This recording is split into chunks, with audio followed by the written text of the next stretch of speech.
Otro ejemplo, el caso de Stroessner. Stroessner fue dictador 30 años en Paraguay. Y bien, un movimiento muy sostenido de lucha antidictatorial tuvo una suerte, que fue la muerte del tal Stroessner. Allá estaba asilado Somoza, donde fue a buscarlo por casualidad una bomba de los sandinistas que lo hizo volar por los aires a Somoza. Pero Stroessner estaba vivo en el poder hasta que se enfermó y murió. Y entonces se buscó la manera en las Fuerzas Armadas paraguayas de depurarse algo, de cambiar algo para que todo siguiera igual. Entró en ciertos conflictos internos y vimos a las Fuerzas Armadas de Paraguay tratando de determinar el destino inmediatamente, históricamente inmediato de Paraguay después de la muerte de Stroessner, y finalmente aquello se encaminó a una democracia cojitranca. Me imagino que teniendo mucho que ver con el proceso de democratización en Argentina y en Brasil, que son, bueno, en el propio Paraguay, en el propio Uruguay, que eran tres países que inciden mucho en la situación interna paraguaya. A ver, dictaduras militares con militares hipercorruptos convertidos en una fuerza mercenarizada, es decir, actúan por dinero y por corrupción en defensa de las instituciones del Estado dictatorial. Bueno, hay esos ejemplos que le he hablado. Hay otras maneras de ver la coexistencia de las Fuerzas Armadas con las instituciones de otros estados.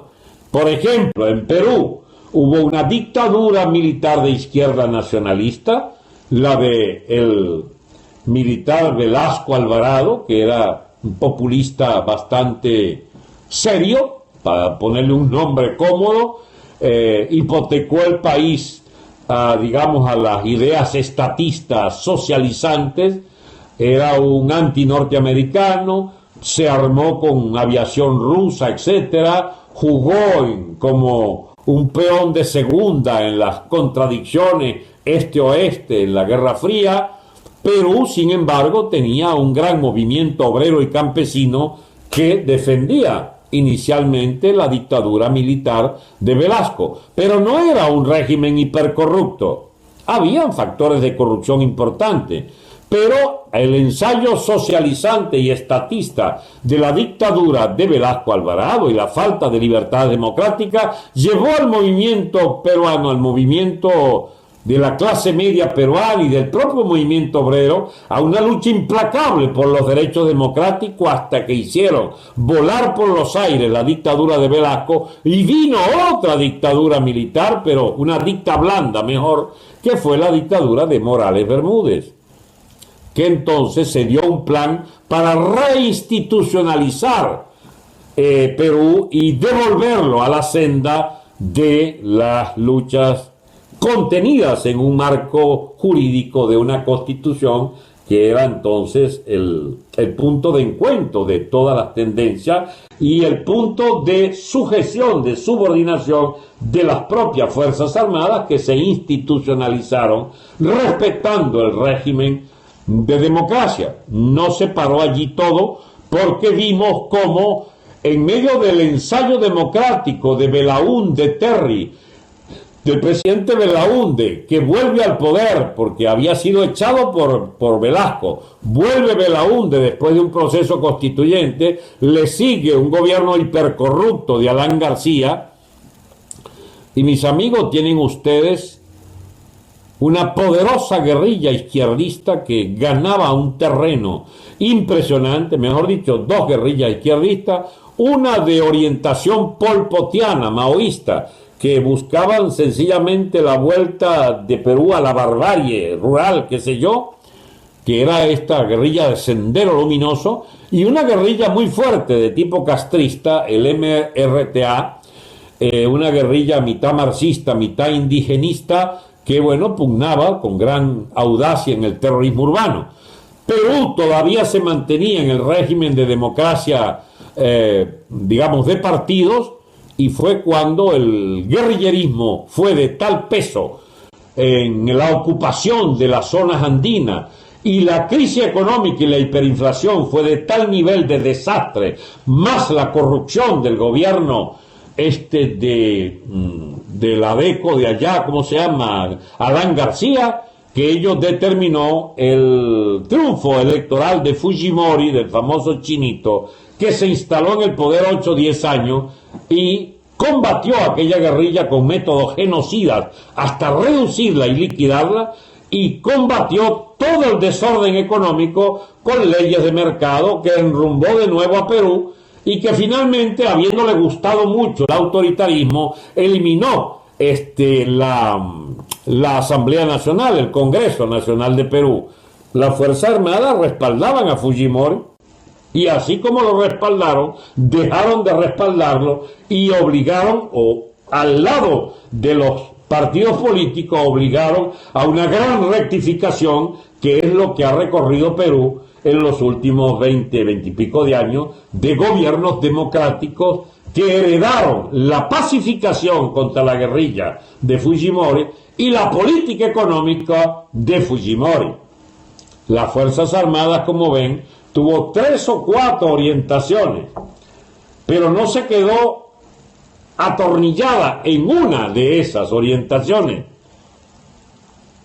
El caso de Argentina me llevaría por lo menos media hora explicárselo, pero lo cierto es que la Guerra de Malvinas, que fue el último gran protagonismo de esa Fuerza Armada Argentina, significó una especie de seppuku, ese suicidio con la daga que se le entierran hasta el esternón, digamos, hasta detrás del esternón y se dan para arriba así, bueno, ese movimiento bastante profundo de tripa detrás del estómago que les llega a la columna, la daga, bueno, ese suicidio del seppuku,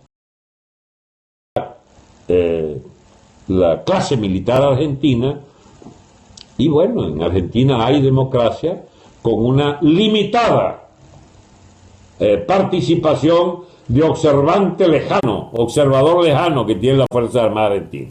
Miren el caso de Chile, totalmente distinto.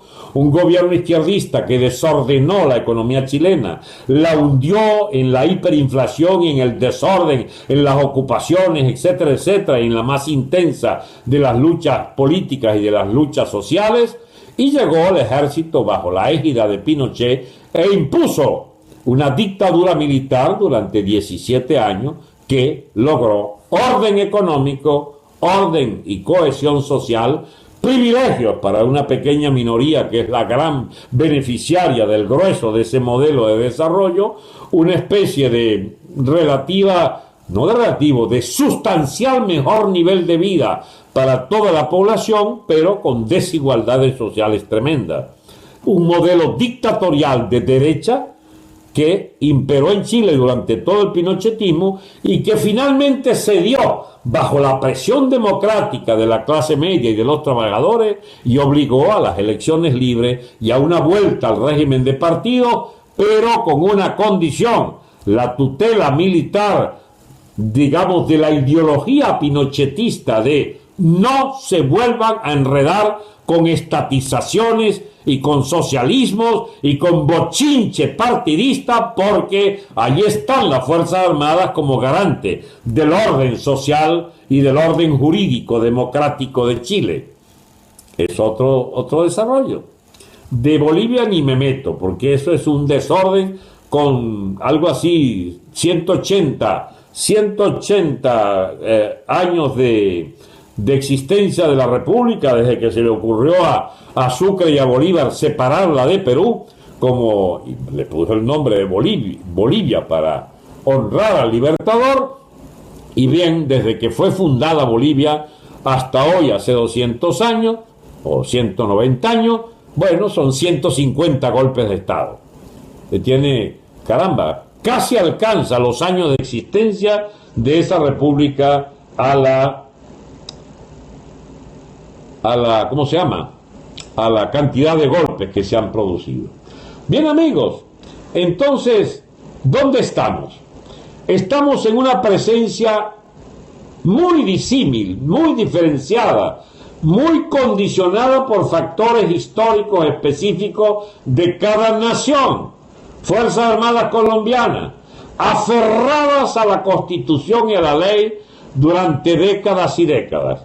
Insurgencia guerrillera, castrista, guevarista, comunista, insurgencia del bandolerismo de la FARC, luego narcotraficante, etcétera, y sin embargo aquella Fuerza Armada numerosa y disciplinada durante 60 años aguantó el invierno blanco de la pelea contra la guerrilla.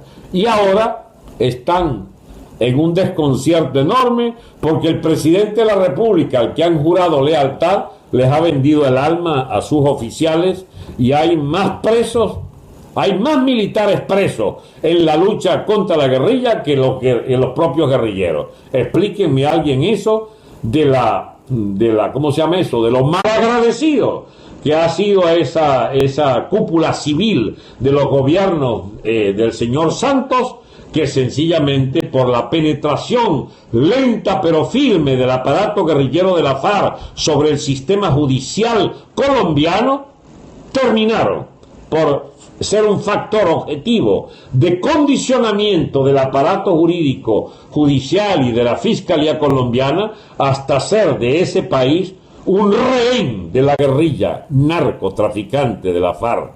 Ahí está la pobre Colombia, entre dos aguas, con bases de la OTAN, como garantía de pertenencia a Occidente, como garantía de que se mantiene el gobierno y el Estado capitalista colombiano, con una FARC que dejaron de ser comunistas hace rato para hacer una guerrilla amponil de 2 decenas de miles de miembros, todos dedicados al saqueo y a la industria del secuestro, etc. ¿Cuál es el destino de Colombia? Ay, Dios mío, que los colombianos nos expliquen cómo es que lograron, después de haber avanzado tanto en la erradicación de la guerrilla de la FARC, haber vuelto de la mano del liderazgo civil de Santos a la mayor de las idioteces conocidas en la historia colombiana. Cada país tiene una historia donde las Fuerzas Armadas son un pilar de la democracia o de las tendencias autoritarias, o digamos miti-miti. En México las Fuerzas Armadas fueron un baluarte del nacionalismo priista, es decir, del PRI, como garantía de continuación de la Revolución Mexicana, que terminó siendo un asco de corruptelas impresionantes, usando la burocracia de Estado y la empresa nacionalizada. Pero ya desde hace 50 años las Fuerzas Armadas desengancharon de ese proceso de fusión institucional, y lo que es México caracteriza a sus Fuerzas Armadas como una reserva importante de la institucionalidad y del combate contra el delito organizado de las mafias de la droga, las más duras y poderosas del mundo, que han tenido a las Fuerzas Armadas en el combate frontal. No así la policía, que fue minada por el narcotráfico mexicano. Vean ustedes entonces cómo unas Fuerzas Armadas en México son baluarte de la lucha contra la ¿cómo se llama? La vocación de traficantes de narcóticos, mientras que en Venezuela las Fuerzas Armadas es la garantía para las mafias narcotraficantes. Son distintas, claro que son distintas. Amigos, y la policía en México está podrida hasta los tuétanos en el mundo de la narcocomplacencia, de la pertenencia a los factores del delito. Pero miren la policía colombiana, 150, 130 mil efectivos de combate frontal al delito, de combate frontal a la guerrilla, porque tienen destacamentos de combate antiguerrillero, y sobre todo la policía colombiana gozando de un enorme prestigio en la población civil. ¿Cómo la veis? Nada que ver con la policía venezolana, que arrastrada por las Fuerzas Armadas y por el partido delincuente que dirige el Estado venezolano, el PSUV, ha terminado por ser una narcopolicía al lado del narco ejército, la narcoguardia, la narcofuerza aérea y la narcomarina, por no hablar de la narcomilicia. Estas últimas cuatro cognomentos o aditamentos en la terminología de llamar fuerzas narcotraficantes a las Fuerzas Armadas es ya un juicio definitivo, porque yo mientras hablo elaboro hablando con ustedes, porque mis amigos, seamos sinceros, no se tienen las ideas claras antes de empezar. Las ideas se van aclarando, y si a mí me dicen, por ejemplo, que el señor Padrino López saca ayer un comunicado diciendo al lado de Maduro que las Fuerzas Armadas venezolanas se preparan para repeler la agresión imperialista y lo que vendrá será, dice textualmente, una guerra popular prolongada. A ver, barájame más despacio, padrino, esta porquería de concepción que estás elucubrando. Tú eres el jefe de las Fuerzas Armadas venezolanas y opinas que aquí viene una guerra popular prolongada, es decir, la concepción maoísta de Mao Zedong, de una guerra popular, es decir, de un componente ideológico abiertamente comunista para designar un movimiento de resistencia de sectores populares armados por tu ejército o al lado de tu ejército del Estado comunista comprometido con una lucha contra un ocupante extranjero que tú has imaginado, porque que yo sepa, los Estados Unidos no tienen planes de invadir esto, o es que ya lo invadieron y no nos habían avisado. Es más, si Estados Unidos invadiera, ¿será verdad que tú puedes armar una guerra popular prolongada? ¿Por qué no pensar que puede tener el mismo destino Venezuela que, ¿cómo se llama?, que la invasión a Panamá? Incluso sin invasión, que puede terminar con una amenaza de ayuda militar norteamericana a algún factor militar interno que se rebele contra tu porquería de cúpula narcotraficante, terminen derrotándoles a ustedes en un movimiento de 72 horas con mucho menos muertos que lo que paga la ciudadanía con los muertos por delincuencia en un fin de semana, porque ese puede ser el destino del país. Ustedes no ven que aquí hay unas vainas que se han atravesado muy raras, según las cuales ahora nosotros y que vamos a una guerra popular prolongada de la mano de Padrino, con un ejército dirigido por vagos y maleantes narcotraficantes, narcosoleados o narcocontrabandistas también, que mandan una comisión a capturar a Baduel, donde hay un destacamento árabe, sirio, que tendría tareas de antigolpe, que le ha asignado Maduro y el Alzheimer y Padrino. ¿Cómo es la vaina, chicos? ¿En qué lío nos está metiendo esta gente? Aquí hay muchas cosas entonces que habrá que seguir discutiendo, pero no mucho tiempo, porque de repente esto estalla. ¿Estalla por qué? Porque las fuerzas de un ejército popular para una guerra popular prolongada, yo no sé dónde vas a sacar esas fuerzas populares, porque las fuerzas populares pasando hambre en un país que ustedes han esquilmado, estafado, depredado, robado masivamente, ilustre narcosoleado Padrino, no es precisamente un terreno fértil para una guerrilla de masas, de una resistencia popular contra la ocupación insolente de la bota militar imperialista. Ese es un cuento chino, chico, un cuento chimbo el que tú estás inventando, Padrino. ¿Pero por qué lo dice? ¿Por qué dice esta locura, padrino? ¿A qué viene esto? A ver, si el Alzheimer empezó a integrar los factores del SEBIN y del DIN con un aditamento de militante de Hezbollah, bueno, eso puede ser interesante para sapiarlo entonces. A ver, señor el Alzheimer, usted entonces por primera vez en la historia venezolana, desde que andaban por ahí los Welser en 1520, desde los Welser para acá, ¿estaría Venezuela siendo el terreno de la acción de un grupo de árabes, de islamistas radicales, ayudándote en las tareas de penetración ideológica, militar y terrorista de las Fuerzas Armadas y Policiales venezolanas? ¿Cómo es este cuento, chico? A ver, pero ¿y qué otros objetivos tiene esto?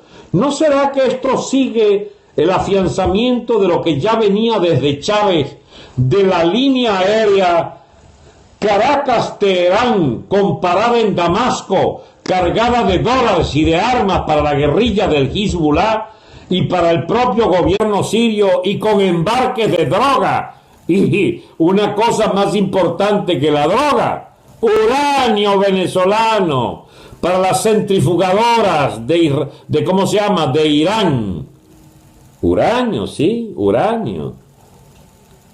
A ver, ¿no será que este bicharraco, el Alzheimer, es ahora la cara ya visible de que el plan de la islamización de América Latina, empezando por Venezuela, generó que nos meten por primera vez de cabeza en las contradicciones e historias truculentas de la oposición contra Estados Unidos en el Medio Oriente y la guerrilla ISIS, etcétera?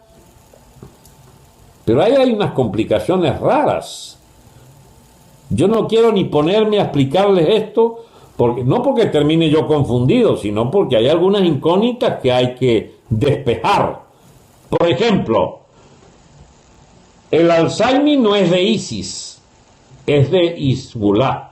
Hezbollah y Hamas son guerrilleros pro-iraníes y pro-sirios. Putin apoya a los prosirios de Hezbollah, de Hamas, y apoya a Siria y a Irán, y está bombardeando el ISIS. Los americanos están como calladitos, pero Trump quiere echarle plomo al ISIS también y se quiere asociar con Putin. ¿Y cómo hace uno para saber si en estos enjuagues de los acuerdos Putin con Trump aspirarían ponerse de acuerdo los dos para fortalecer Hezbollah contra ISIS, o Siria contra ISIS, o Irán y Siria contra ISIS? A vaina. Eso implicaría que encontraríamos a Alzheimer en la misma trinchera de Trump, al lado de Putin. Eso complica las cosas. Entonces, la confianza inicial que uno pueda tener en que el señor Trump sea un baluarte al lado de Israel,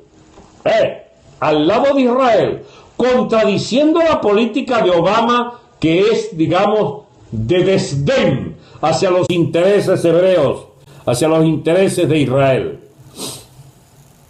Ese desdén de Obama hasta el último momento de su presidencia, y que Trump quiere revertir. Pero Israel quiere pelear contra ISIS, porque habrían pactado que no es tema importante la guerrilla Hezbollah y la propia Siria, debilitada todavía por su propia guerra civil interna o por su guerra contra el ISIS. Ajá, y entonces, si Trump es un baluarte de la defensa del Estado de Israel y ahora estaría en una coalición contra ISIS, los pro-Hezbollah y pro-sirios que agrupan a el Alzheimer, ¿no será entonces la apuesta cubana de Fidel Castro, que habiendo estudiado el viejo zorro Raúl, heredando la estrategia histórica de la dirección cubana, que todo lo ven a partir de la globalidad, primero de la Guerra Fría, que les permitió sobrevivir 60 años, pero luego con el juego de potencias y de intereses donde el Estado totalitario cubano juega sus propias cartas para sobrevivir como burocracia parásita de Venezuela. ¿No será que los cubanos han convencido a Maduro de que ponga el Alzheimer, porque al ser el Alzheimer del sector prosirio y del sector Hezbollah, puede ser usado por Cuba como una carta para decirle a Trump: en tu lucha contra ISIS en el Medio Oriente, este es un buen muchacho, este muchacho venezolano. No te alarmes entonces por las necesidades de la lucha del gobierno venezolano, que bueno, su único crimen es ayudarnos en 100.000 barriles diarios de petróleo mínimo, si no 200.000, que ellos pueden seguirnos dando, y que si se nos derrumba Cuba, caramba, tú vas a tener un problema, Trump. Y de paso, ¿por qué no te quedas quieto con lo de Venezuela, que el Alzheimer termina siendo un aliado tuyo y Maduro termina siendo un aliado tuyo al lado de Hezbollah, de Irán y de Irak? De Irak, de la zona proamericana, que es también chiita como Irán. ¿No será que esa coalición, digamos, te interesa que no tenga contratiempos en Venezuela? Ay, mis amigos, la geopolítica no la inventó el diablo, pero carajo, alguien familia de él tiene que haberse metido en estos cálculos estratégicos donde no sé hoy, a la fecha de hoy, no sé si Trump arranca con buen pie para sanear el terrorismo islamista en América, que implica la lucha implacable contra todo tipo de terrorismo, es decir, también contra el Alzheimer en Venezuela y la filial siria en toda América Latina y la filial iraní a través del chavismo en toda América Latina. O Trump cae en la tentación de hipotecar los intereses de una nación rica como Venezuela, entregada como terreno de maniobra para las trapisondas en el Medio Oriente, comandadas por la fracción Hezbollah, el gobierno sirio, Irán, contra los intereses de los venezolanos. A vaina. Yo no tengo una conclusión. Hay que esperar el 20 y esperar cómo es que se posesiona la política oficial del señor Trump. Pero ¿cómo se llama? El loco este de remate, el loco Padrino López, dice que viene la guerra popular prolongada contra Trump, que va a invadir Venezuela.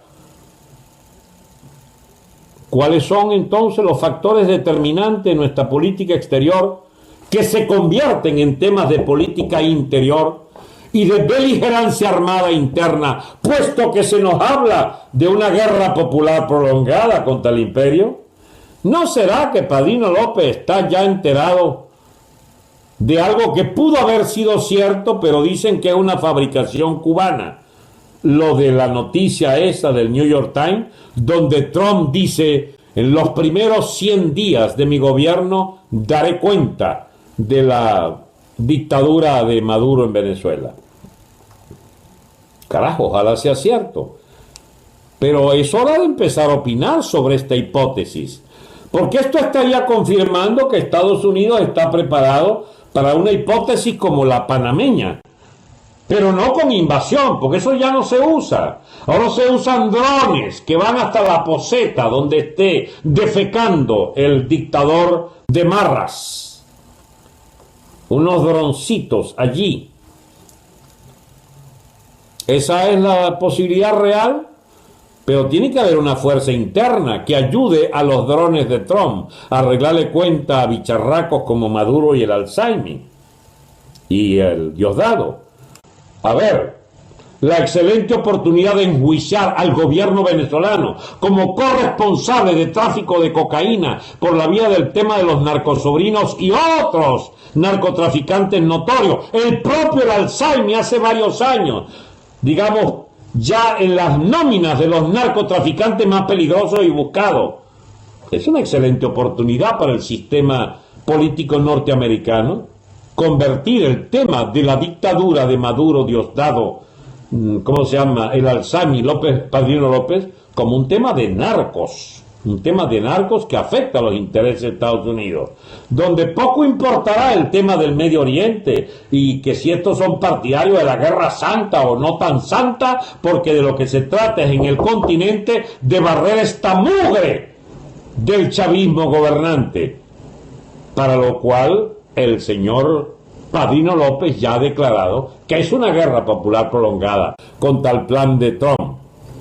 Eso como que empieza a ser entonces más propio de lo que viene de la otra tesis, de que el Alzheimer termine como carta cubana para negociar con Trump una neutralidad hacia Venezuela, porque Venezuela es un factor que influencia las cuestiones en el Medio Oriente.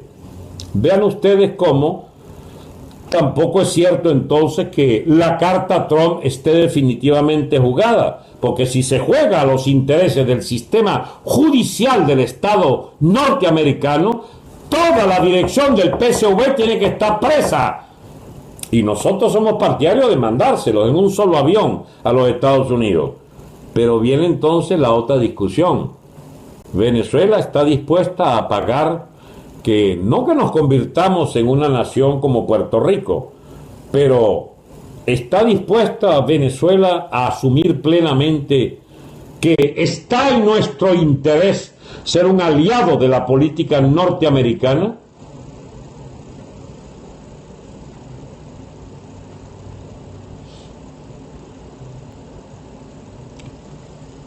Eso es lo que hay que averiguar. Bien, amigos, este tema de ¿a dónde va Venezuela con sus Fuerzas Armadas? Es una historia de nunca acabar, porque no se puede acabar lo que es las tendencias de las fuerzas vivas que están frente a nosotros, actuando de una manera más que evidente, como parte del ajedrez de la política mundial, de la política regional y particularmente de la política norteamericana, bajo la óptica, por primera vez en 20 años, de compromiso de la presidencia del Departamento de Estado en la política interna venezolana, que bajo Clinton, bajo Bush y bajo Obama, sencillamente operaron como cómplices y alcahuetes del chavismo en el poder. Y que al parecer, con la línea de Trump, ganaríamos el espacio en la opinión pública y en la institución del Estado americano, ganaríamos el respeto de ser unas fuerzas interesadas en el saneamiento de nuestro país. ¿Estados Unidos puede apoyarnos? Bueno, podía empezar a pensarse entonces en que el tema de la guerra popular prolongada de Padrino pretende salirle adelante a una eventual ayuda norteamericana, a lo que necesariamente tendría que constituirse como un pilar de la resistencia en Venezuela. Una lucha desigual, una guerra desigual, una guerra de las llamadas, fuerzas emergentes de tipo irregular, que tendrían que ver luz contra un ejército definitivamente comprometido con el AMPA narcotraficante y con el AMPA dictatorial, la depredación y la corrupción. El ejército de Venezuela aguanta una lucha antisubversiva, comillas, como fuerza de la guerra popular prolongada contra Estados Unidos o contra una fuerza interna que salga en defensa de borrar del mapa el chavismo a la cabeza del Estado? Habrá que ver entonces qué es lo que viene, porque la primera incógnita está siendo despejada. Nadie puede ya defender la tesis de que las Fuerzas Armadas venezolanas puedan ser garantes ni de la Constitución, ni de la democracia, ni de la alternabilidad, ni siquiera de las más elementales normas de respeto a la división de poderes, puesto que son agentes directos declarados, agentes directos depravados del narcoestado madurista, diosdadista y del Alzheimer padrino, los jerarcas de esta cabronería venezolana a la dictadura cubana, y que ahora se nos revela como también partidaria de la defensa del terrorismo islámico o de una de las alas terroristas contra Israel en el Medio Oriente. Aquí empieza a hacer calor. Ajá. Amigos, voy a leerles entonces en unos minutos lo que ustedes han podido pensar. Dice, si es así tendrían que eliminarse. Bueno, esa es una de las tesis. O la Fuerza Armada se pasa para el lado de rehacer el Estado venezolano, o hay que eliminar las Fuerzas Armadas con este Estado. Ese es el dilema, mi amigo. La multa oxigena, claro que son todos, pero no sé qué quiere decir.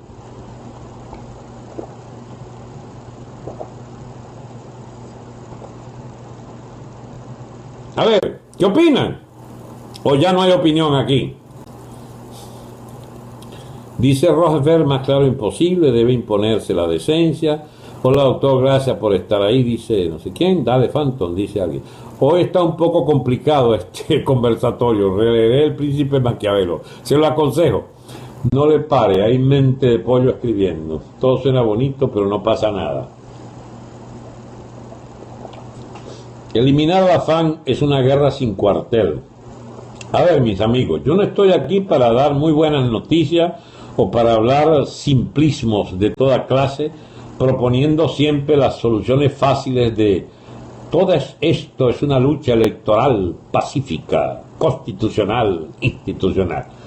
Búsquense a la Tintori, a la gente de Voluntad Popular, a la gente de ¿cómo se llama?, de Primero Justicia, a los ADECO y sobre todo a El Falzón, para que les explique una tesis simplista de cómo vamos a salir de todo esto mediante una lucha pacífica. Lo que pasó al general Baduel, le pido que vaya al principio de esta charla y puede ver todo lo que hablamos de eso al principio. No puedo repetir a esta altura del 5 y 6 lo que hablamos sobre el general Baduel. Profe, entramos en la lucha de la clandestinidad como los ADECO.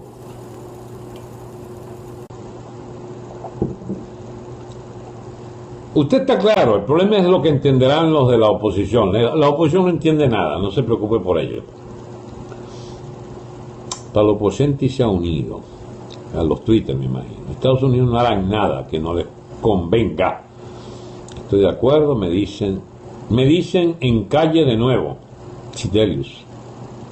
Calle. ¿Qué pasó con Leoceni? Por ahí andaba Leoceni, nos saludó a todos y empezaron ahí algunos pasados a tratar de atacarle. Bien, el discurso de Padrino es interno, eso no va a ningún lugar. Mire, pero yo lo escuché, yo no soy de la Fuerza Armada. ¿Qué piensa el CNN con lo que le dijo Trump? Bueno, agarró su tomate, toma tu tomate, CNN. Esa es una pelea importante, ¿no? Porque la CNN es del grupo Time Warner. Es del grupo Turner. Es un grupo, digamos, de grandes magnates de las comunicaciones.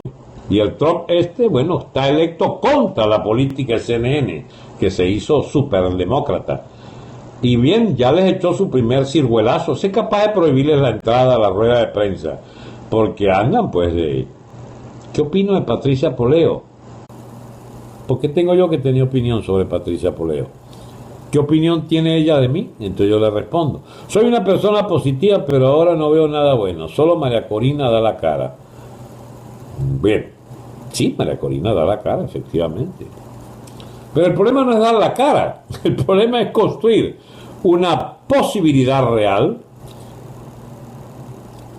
Estas comparaciones tan caprichosas. CNN será la globovisión de Trump. Eso tiene algo que ver tanto como, qué sé yo, una cucaracha con un rinoceronte, no sé. Ay, amigos, qué manía la de comparar cosas.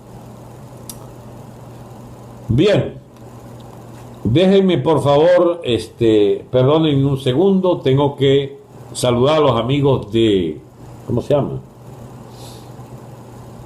De la Radio Cielo, Alberto Franceschi, Sentido Común, y despedirme amablemente de los que me han seguido hasta ahora por esta vía. Hasta mañana entonces, amigos de la Radio Cielo, Alberto Franceschi, Sentido Común. Hasta mañana.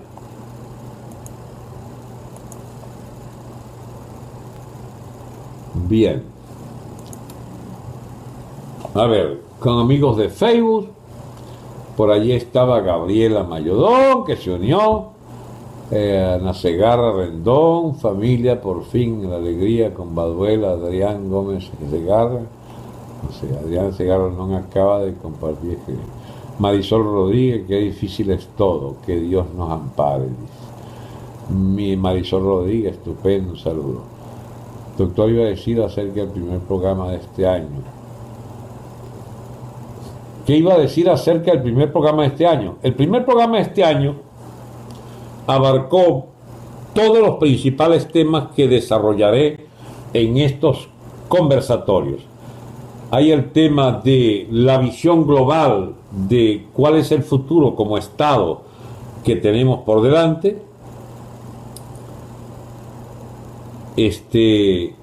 Tenemos el tema de si somos o no somos una cultura hispanista y la eventualidad o la necesidad de pensarnos como un Estado de una nación hispánica. ¿Es viable el Estado venezolano con la economía de disparateros y de locos en la que nos metió el chavismo? Esos son temas que están planteados en el primer momento. Y está el tema de si el Estado venezolano puede con estas Fuerzas Armadas tener algún destino. Y bien, entonces empezamos a analizar hoy estas hipótesis, ¿no? Los medios de Venezuela no han dicho mucho de esto, el régimen no aplica justicia, aplica autoritarismo. Dice, ¿cómo estás, José? Un gran placer tenerte por aquí, José Semidey. John Díaz, hola, ¿cómo está? Eric Gadi, saludos de Petare, siempre el amigo de Petare está allá. Diane Gómez desde Madrid. Bien. El conversatorio de hoy le gustó mucho al amigo Pedro Lander, y ahí me puso unos aplausos por allí que le agradezco. Lo importante es saber lo que llaman guerra popular y contra quién. Amigos, es una guerra contra Trump. La hipótesis de Trump, si interesa realmente, es ponerle un parado a estos rojos. Suena sensata. Amigos, yo no sé ustedes, pero yo oiré con mucha atención lo que tenga que decir Trump sobre un narcorrégimen en la costa opuesta del Mar Caribe a la costa de Miami y de la costa este de Estados Unidos. O sea, que se constituya un narcoestado pro-sirio, pro-Hezbollah, pro-terrorista en la costa venezolana, a mí me parece muy cuesta arriba. Más cuesta arriba que pueda surgir de allí y que una guerra popular prolongada. Ya eso es la demencia de un estúpido como este Padrino López.